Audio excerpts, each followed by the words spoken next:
Hello, my name is Teacher Jessica, and in this video, I wanted to show you the different props that I use in my classroom.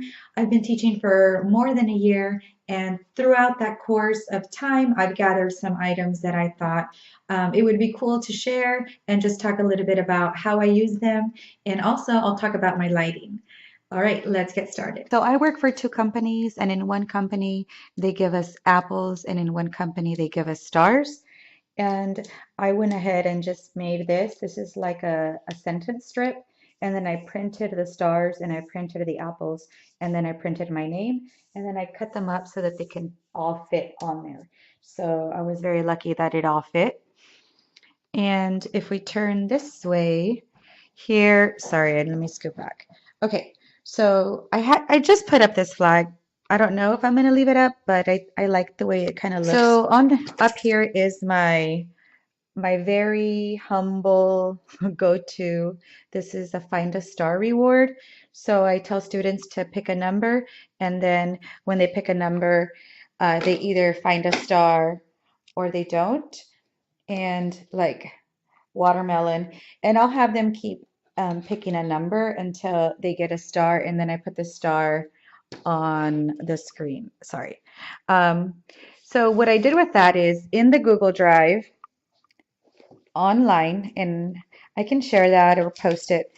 What I do is I printed several find a star rewards, and then I use some of them, right? So like butterflies is really popular.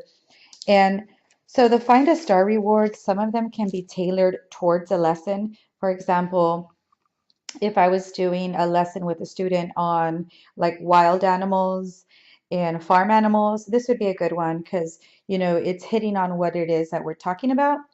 And yeah, and there's different topics in the lesson, so I just cater the Find a Star reward towards that lesson. Kind of like my go-to resource when it comes to things I need, and so I keep it there. Yeah.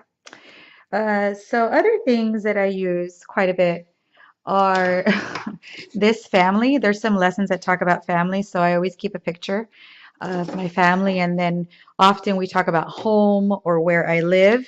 Yeah, this is a lot here, so I'll just take it one by one. I've got cards.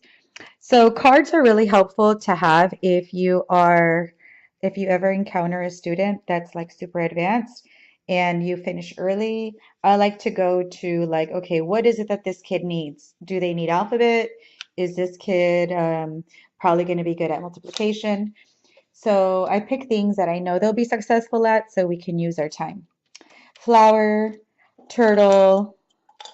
Oh, this is pretty cool. Sorry, it looks so like ratchet, but yeah, I just put two toilet paper rolls together and this became my what do you see? And then I'm like, what do you see? They like it. The world, the earth, is important because I do use this quite frequently, especially with the advanced higher level students. Got to keep my markers handy. I have two stars that I use to give out. I use this one, which lights up, and then this one here. So sometimes I'll alternate. A snake. I got this probably like through Oriental Trading. And a fish. A bell, right? We sing some songs that talk about bells, and I don't know if they know what that is. A fan. The alphabet. Oh, putting cards on rings is like the best thing ever. I've noticed that like when I wasn't using a ring, they were like that getting all mixed up and it's super hard to keep them organized. So I did this. And then here, I took some containers that I had from my classroom and I created little like sections of props and all of these, except for the cars.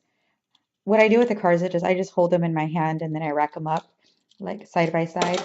But all of these little rewards are magnetic. Oops, sorry, magnetic. So they all stick to a dry erase board. Uh, Dinosaurs, super popular. Monkeys, not so popular, but when I first started, this was like my first prop, the first props I ever used. And just a couple of important things. Oh, marbles, super cool. Especially the boys, they love the marbles. So what I do is I'll like reach my hand in there, and then I'll ask them like, what do you think the color is? And I'll tell them like, you have 5 colors to guess. And then I open my hand and they get excited if they guess correctly. And if they don't, it's okay. I still give them the star. Pizza reward is super popular. So I downloaded this and like this from the Google Drive, and the rest of these are 3D props, and those are useful. Down here, I've got my good old hat. I use this a lot, my hat. Sorry, you can't see. I pull it out and then, you know, I'm like, I'm from Texas. Do you know where Texas is? Okay, I'll put it back. Some stuffed animals. I like to keep my puppets like sectioned off. Sorry, let me move this. I like to keep my puppets in one area so that they're easy to grab. If not, I'm like searching. And I like to use puppets, especially when a student it doesn't want to talk. I'll grab a puppet and model the conversation. And this girl, her face is like all written on, but this girl is so helpful because I use her to talk about body parts. We do have lessons that talk about body parts like shoulder, leg, head. Really helpful. And the basic animals, duck, elephant, tiger, I pull those out when I see students are like getting tired or whatever. As far as my lighting, so my husband removed the lighting cups. Sorry about the mess. So next to the iron, you'll see those were the lighting, I guess, fixtures. So we removed those and that significantly brightened the room. And then I have this lamp here and that lamp. And so that creates a pretty bright station. And then of course all my cups. Okay, so that wraps it up. If you have any questions at all about props or lighting, I mean, I'm not a lighting expert, but I'll answer the best I can. Please leave a question in the comments below. If you have any ideas or questions that for me to make a video, I would love to hear that. I put out videos at least once a week about teaching online or anything related to online teaching. And I would love for you to subscribe to my channel if you haven't done so already. And that's it. Have a great day, and I'll see you in a few days. Bye-bye.